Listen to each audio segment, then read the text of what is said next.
Okay. Let me mute this. I'm sorry. 1 minute.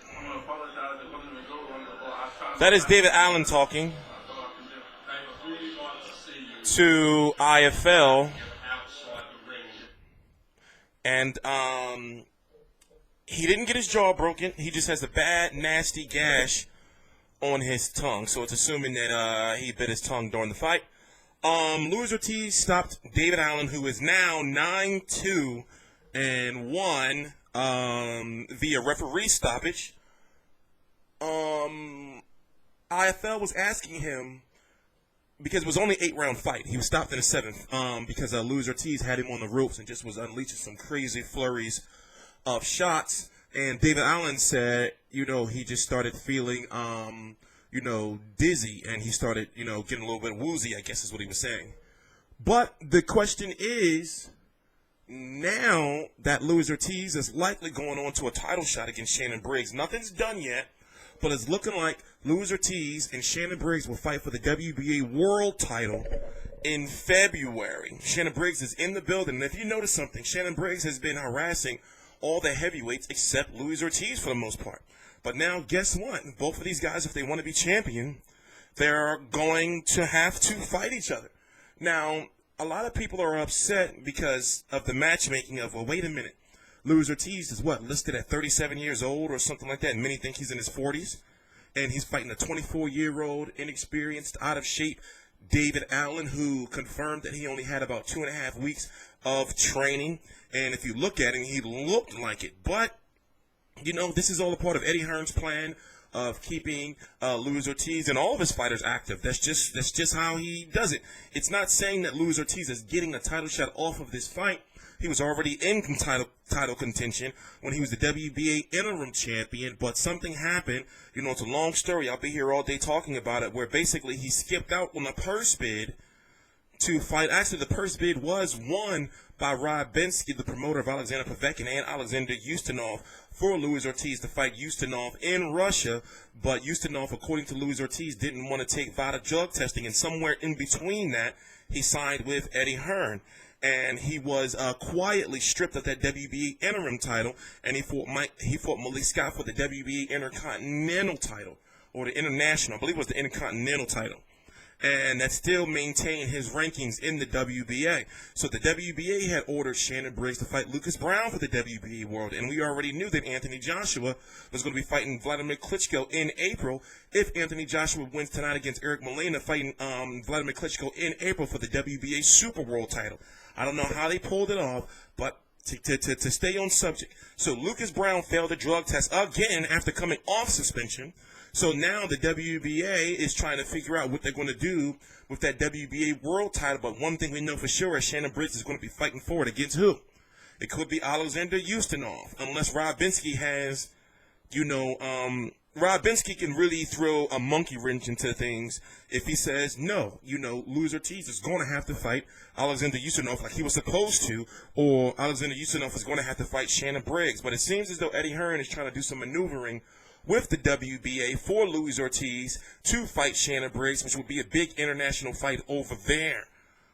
Even though Shannon Briggs is from the States, it would be a big fight over there. So Luis Ortiz was actually fighting pretty cautious against a guy who's only had about 2.5 weeks of training, but he did get the stoppage. It was in the 7th round. It was only an 8-round fight, and I thought that David Allen was going to get really seriously hurt, but he didn't. He held his own. And listening to his post-fight interview on IFL, just moments after the fight, he's fine. He's got a big gash on his tongue. He was being asked by IFL, when you were taking all those tough shots, why didn't you take a knee? And he said, the only time I'm going to be on the knee take a knee is if I'm in front of a beautiful woman. But he did acknowledge that, to paraphrase, that he shouldn't be taking these type of fights like this at this stage of his career, and he should take boxing more seriously. After all, the guy only had 2.5 weeks of training camp, and you can see it at the weigh-in. You can see it how he looked in the ring. And I questioned before, who is his manager and who is his promoter? I understand that he's a part-time promoted matchroom boxer, fighter, but I would have told him, you don't want those problems just yet. You just lost to Dylan White. Now, that's good that you have Dylan White and Luis Ortiz on your record, that experience. But going forward in the future, yo, get him back on that path of building him up, you know, instead of throwing him to the wolves. The kid's only 24 years old, you know, and he's got a good personality. But Luis Ortiz, you know, is now getting a lot of flack because people are saying, you know, he fought a Malik Scott who had no business being in there with him, and Malik Scott has no heart, and now he's fighting a young 24-year-old 9-1-1 before he lost tonight. David Allen, who's coming off a loss against Dylan White, you know, and he hasn't looked good in both fights, you know, so he ain't shit. Deontay Wilder can beat him. Anthony Joshua can beat him. Luis Ortiz is good. All right? Fighters have some issues sometimes, but either way, he won both of these fights clearly, but the problem is he didn't look good really doing so. But Luis Ortiz is good. You know, it's, in my opinion, he beats Anthony Joshua, in my personal opinion. You know, does he beat Deontay Wilder? Yes, in my personal opinion, because of his pedigree of, you know, Cuban school. There's certain things that these Cuban school fighters forgot, you know, that new fighters or these newer fighters and champions already are just learning. So, I'm TstreeT Controversy. This is TstreeT Controversy Live. I cover every single major fight live. All the links to my social media are right down below in the description box. Shout out to David Allen. It's good that he didn't get hurt. He's not, you know, a lot of people thought his jaw was broken, but really what happened was, I guess he bit the shit out of his tongue, you know, because he showed it on IFL. So he's good. You know, he put on a good spirited effort, and now it's time for Luis Ortiz to go on to bigger and better things. Is it going to be a title shot? If it's not a title shot, it's got to be a very credible heavyweight. But it's looking like it's going to be a title shot. It all depends on what Alexander Ustinov and Rob Binsky is going to do. I'm not counting Fresno Quindo for a certain reason. And also be wary that the WBA could... We could see Luis Ortiz, Alexander Ustinov, or Shannon Briggs, whoever comes out of this WBA situation, or Anthony Joshua, or Vladimir Klitschko ordered to fight David Haye if David Haye beats Tony Bellew.